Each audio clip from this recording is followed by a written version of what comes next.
leg by leg slipping into her panties, snapping that bra, shifting her breasts so they were comfortable, then sliding into the black dress.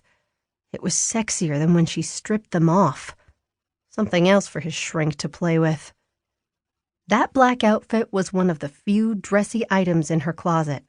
Harper was a blue jeans girl, tomboy, T-tops, shorts, workout clothes, sandals. She was tallish with shoulder-length raven black hair, very thick with a good shine.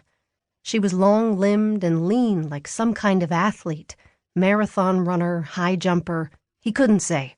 The husband, Ross, was a couple of inches taller, curly black hair, hawk nose. The wife was clearly a 9, tilting toward a 10, while the guy was barely a 6. A weird combo.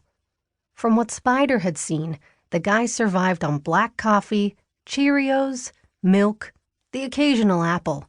No physical threat to Spider. They weren't rich, but doing okay. These two white-bread yuppies. Husband pulled down high 5 figures at the Miami News, and Harper brought in slightly more than half that as a photographer. $13,000 in a savings account, a piddling 401k. A quarter of their monthly paychecks went to mortgage, taxes, and insurance. Didn't eat out much, a movie now and then. Ordinary financial situation. Nothing that concerned Spider. He wasn't after their money. It was just part of his research, the usual protocol. He liked to know as much as possible about his targets to protect himself against hidden tripwires. Rich fucks could pose problems. The less income, the less likely anyone would come looking for their killer. Though he knew he shouldn't do it, he saved the day's video feed to a file, then attached that to an email and sent it to himself. Later, he'd load that file onto his storage site out in the cloud, wherever the hell that was. He never took that kind of risk. He always let everything he recorded go flying off into the wireless void. But he wanted to watch this one some more.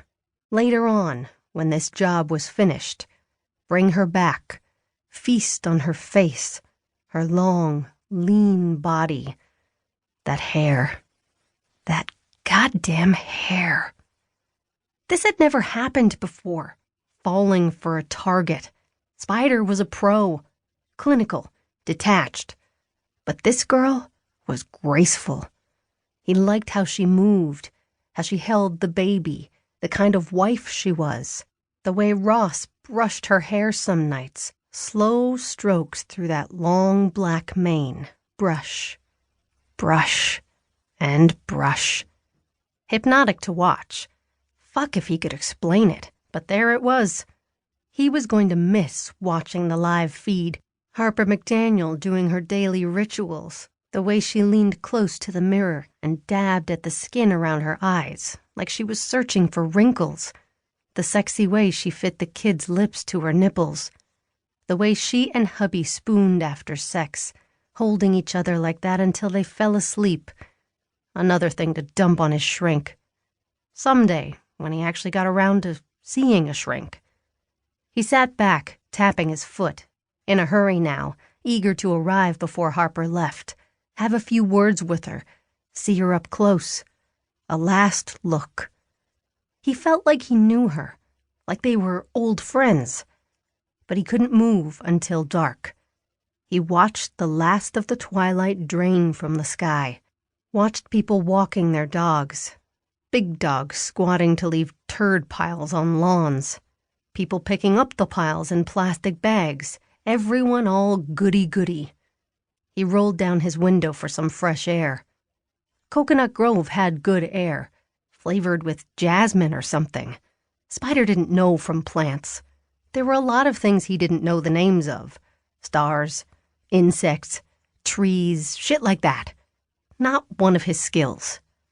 But he had other talents. The things he did to make his money. Cagey, industrious. How he survived. Where he got his name. Stringing his intricate web. Snagging his prey. When it was full-on dark, he rearranged the fit of his shoulder.